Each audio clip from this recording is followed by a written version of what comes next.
reden über Kunst bei Art Talk, dem Kunstpodcast aus Saarlor-Lux. Wir treffen KuratorInnen und KünstlerInnen dort, wo sie gerade ausstellen. Mit uns entdeckt ihr zeitgenössische Kunst und außergewöhnliche Kunsträume in unserer Region. Werde Teil von Galeriegesprächen, Ausstellungseröffnungen und Finissagen. Art Talk hört ihr überall dort, wo es Podcasts gibt. Herzlich willkommen zu Art Talk aus der ehemaligen Synagoge von Delm. Dort ist nämlich das Zentrum für zeitgenössische Kunst angesiedelt. Und was es damit auf sich hat, die Geschichte der Synagoge und was es noch zu entdecken gibt in Delm, das erfahrt ihr gleich. Und zwar von Sarah Violon, die uns schon durch die Ausstellung von Raffaela Vogel führte. Auch dieser Podcast ist in Französisch und ihr könnt französische, englische und deutsche Untertitel sowohl auf meinem Blog als auch auf meinem YouTube-Kanal sehen. Ich wünsche euch viel Spaß beim Reinhören. Eure Verena Feldbausch. Rebonjour, Sarah Violon du Centre d'Art Contemporain. J'aimerais bien savoir un peu plus sur l'histoire de la synagogue. Oui. Elle était, je pense, elle est devenue endroit de culture Oui. dans les années 90. Oui, c'est ça. Voilà la synagogue. Du coup, telle qu'elle a été imaginée quand elle a été édifiée dans les années 1880, tout début des années 80. On a construit une synagogue à Delm tout simplement parce qu'il y avait une très forte communauté juive à l'époque. On comptait environ 220 personnes pour un village qui devait abriter entre 800 et 900 habitants. Donc d'où la création d'une aussi belle synagogue dans un si petit village, qui généralement intrigue un petit peu aussi les visiteurs. Et la synagogue a été pensée sur le modèle de la nouvelle synagogue de Berlin, qui date de 1867, si je dis pas de bêtises.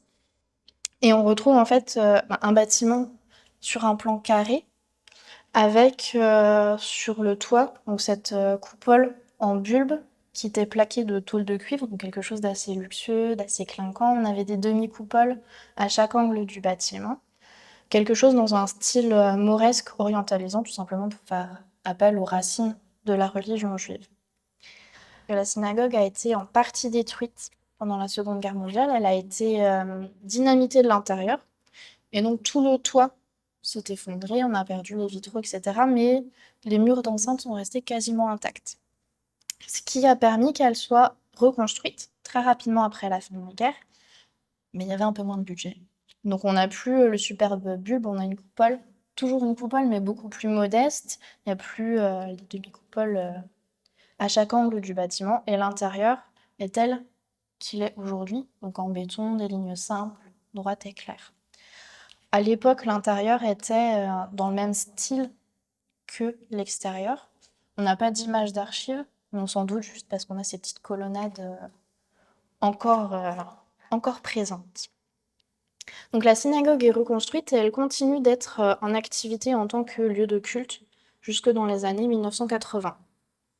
Et à cette époque-là, elle va fermer parce qu'il n'y a plus suffisamment de pratiquants juifs. En fait, il faut ce qu'on appelle le minyan, un minimum de 10 hommes pour que les rituels puissent avoir lieu. Et dans les fin des années 70, la communauté était obligée d'appeler des renforts en quelque sorte dans des villages en dehors de Delm pour que les principaux rituels puissent avoir lieu. Donc elle ferme en 1980. Et à ce moment-là, la ville de Delm va contacter le consistoire israélite de Moselle, qui est toujours le propriétaire du bâtiment, pour pouvoir louer la synagogue. Donc ils vont contracter ce qu'on appelle un bail amphithéotique, un bail de 99 ans, qui va leur permettre de transformer le lieu en centre d'art. Et donc la première exposition du centre d'art ouvre en 1993. Et dès le début, c'est ce dont on parlait en montant à l'étage, c'est un lieu de production. On invite des artistes à venir découvrir le lieu et en fonction de cette découverte, à imaginer des expositions. Ici, par exemple, c'est Daniel Buren qui vient investir la synagogue en 1997. Et lui, quand il a visité le centre d'art, ce qu'il a marqué, c'est la lumière qui inonde le bâtiment. Et c'est avec ça qu'il a décidé de travailler. Donc, il a divisé l'espace en deux. Il m'a peint d'un côté, on reconnaît un petit peu sa marque de fabrique. Et dans l'autre moitié de la synagogue, il a simplement posé des gélatines de couleur sur tous les vitraux. Ce qui fait qu'en fonction de la météo, du moment de la journée, l'œuvre et le bâtiment, finalement, étaient complètement différents. Et d'autres artistes, Tadashi Kawamata, lui, il a travaillé sur la séparation en 2 niveaux de la synagogue, l'étage du bas étant réservé aux hommes et l'étage du haut étant la cour des femmes. Et il a en fait terminé de cloisonner cet espace avec ce plafond flottant de chaises. Et quelle exposition va suivre? Qu'est-ce que vous allez montrer en janvier? Alors, en janvier, a priori, ce sera une exposition collective de peinture, une sorte de salon de la peinture. Mais voilà, c'est encore en cours de travail, donc j'ai pas plus d'infos pour le moment. Mais voilà, on est aussi en train de changer de rythme, de passer à 2 expositions par an au lieu de 3 expositions par an. Donc on travaille encore sur pas mal de choses. Il y a une maison à côté de la synagogue qui est un peu, Surprenante. surprenante, c'est ça, surprenante. Et est-ce que vous pourriez me dire pourquoi elle a cette forme et qu'est-ce qu'on peut faire là-bas? Alors, ce bâtiment, c'est la Guest Ghost House.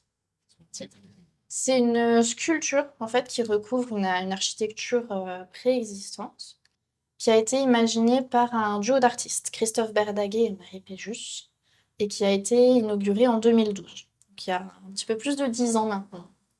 Le bâtiment sur lequel cette sculpture prend appui, il a eu plusieurs vies. Ça a été une prison qui a été édifiée à la même époque que la synagogue, donc dans les années 1880, parce qu'à l'époque, l'actuel hôtel de ville abritait un tribunal de justice de paix, pour juger plutôt de toutes petites affaires. On est quand même à Delme. Le tribunal s'est déplacé sur Château-Salins au retour des Français à Delme, à partir de 1918. La prison a fermé à ce moment-là, et le bâtiment est un peu resté vacant. Ensuite, il y a quelques commerces qui sont venus s'y établir, notamment un tailleur de costumes.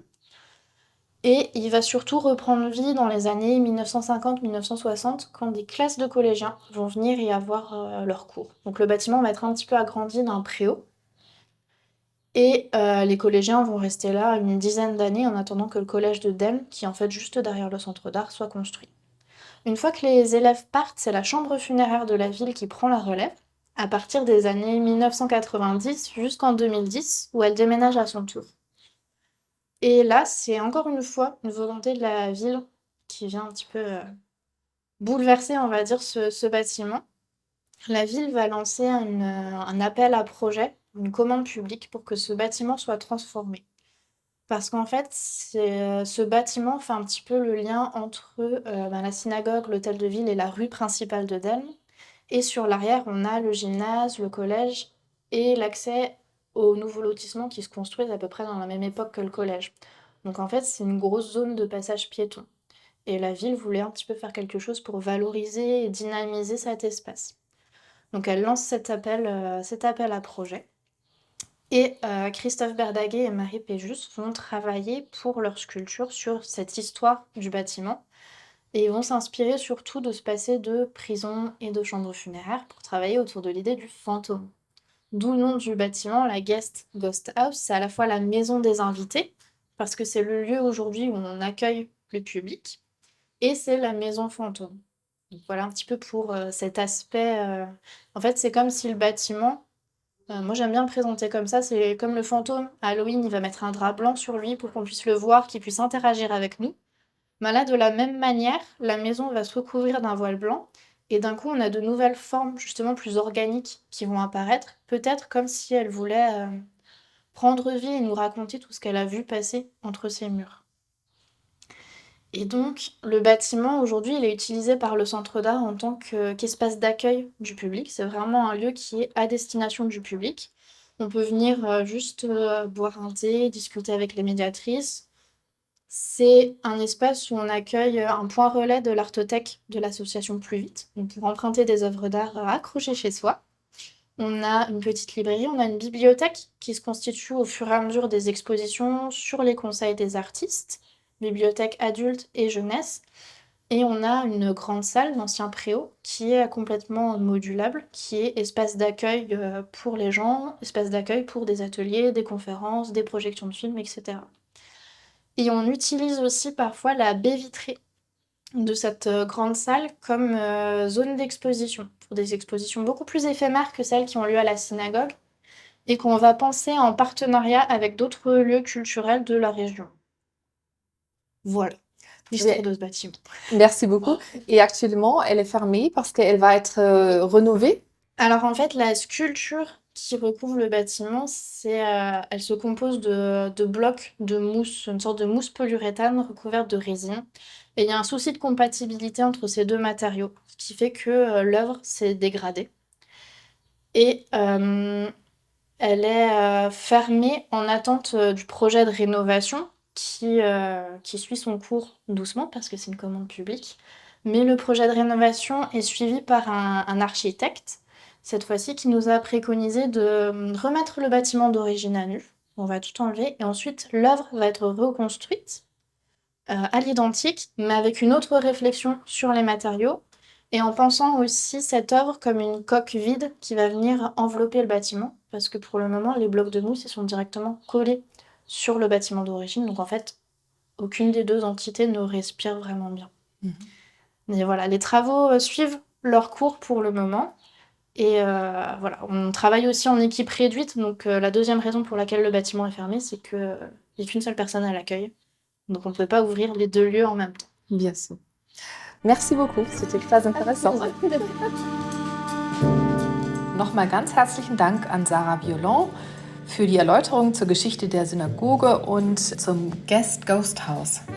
Ja, jetzt heißt es nichts wie hin nach Delm. Schaut euch die tolle Ausstellung von Raffaela Vogel an und genießt die Atmosphäre der Synagoge und auch diesen Garten, der drumherum ist ganz wunderbar. Das Guest Ghost House wird ja demnächst renoviert, aber das kann man auch sich anschauen, natürlich von außen. Der Putz ist etwas abgeblättert, aber nichtsdestotrotz ist es sehr beeindruckend. Herzlichen Dank fürs Reinhören und ich freue mich schon auf die nächste Folge. Eure Verena Feldbausch. Dir hat Art Talk gefallen? Dann hinterlasse 5 Sterne und empfehle uns deinen FreundInnen. Mehr Infos zu dem Podcast findest du in den Shownotes und in unserem Blog. Sei wieder dabei, wenn es heißt, wir reden über Kunst bei Art Talk, dem Kunstpodcast aus Salor Lux.